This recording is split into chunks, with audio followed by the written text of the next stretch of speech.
want to tell you something nobody told me. Something I had to figure out the hard way after years of resistance, frustration, and honestly, a little bit of embarrassment. Technology isn't a trend. It isn't a phase. It isn't something the young people do that will eventually fade out and leave the rest of us alone. It is the new normal. It is the standard. And nobody, not one person, sat me down and told me that clearly enough for me to actually hear it. I wasted years waiting for it to pass. And I'm here today because I don't want you to do the same thing. Let me take you back. If you were born somewhere between the mid-1950s and the mid-1960s, what some people call Generation Jones, you grew up in an analog world. Rotary phones, card catalogs at the library, handwritten letters, paper everything. Then, somewhere in your 30s and 40s, this thing called the internet showed up. And a lot of us made the same quiet decision. I'll wait and see. Because we'd seen fads before. We'd watched trends come and go. We figured this one would too. Some of us had valid reasons for the resistance. The early internet was clunky, it was slow, it crashed constantly. It felt like a toy for tech enthusiasts, not a tool for regular people. And honestly, we were busy. We had jobs, families, mortgages. Who had time to learn a whole new system just to send an email faster?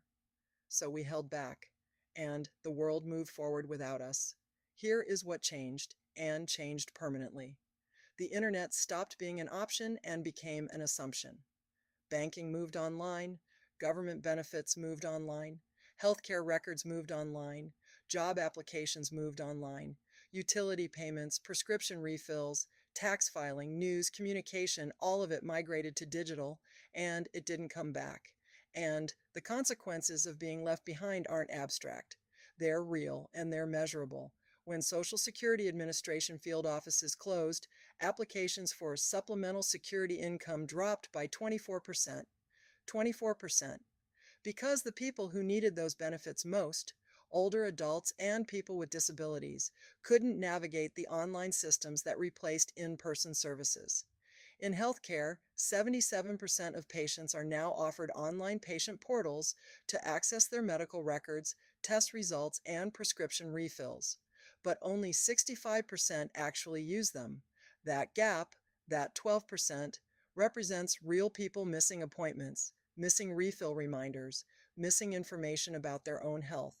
And then there's the financial danger. In 2020, fraud losses reported by older Americans totaled around $600 million. By 2024, that number had climbed to $2.4 billion. And social media scams, the kind that show up in your Facebook feed or your inbox, increased nearly ninefold in that same period. The median loss per incident, more than $1,600. These aren't people who were careless. These are people who weren't given the tools to recognize what they were looking at. Digital literacy isn't just about convenience. For millions of people, it's a matter of financial survival. Let me give you a clearer picture of where we are as a generation.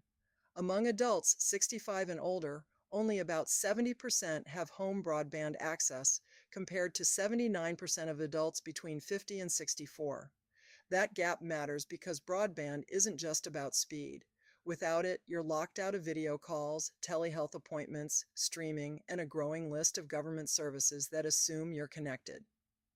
Of adults over 50, 72% say they need help learning how to use technology, and 80% report that they lack confidence in their ability to keep up with it.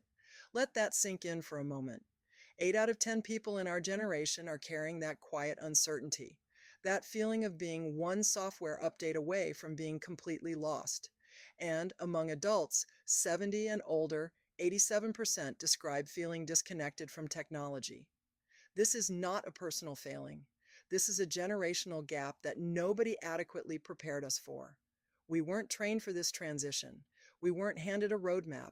We were expected to figure it out on our own in real time while everything around us changed faster than any of us had experienced before. Here's the part I really want you to hear, because everything up to this point has been hard truth, and hard truth matters. But it's not the whole story.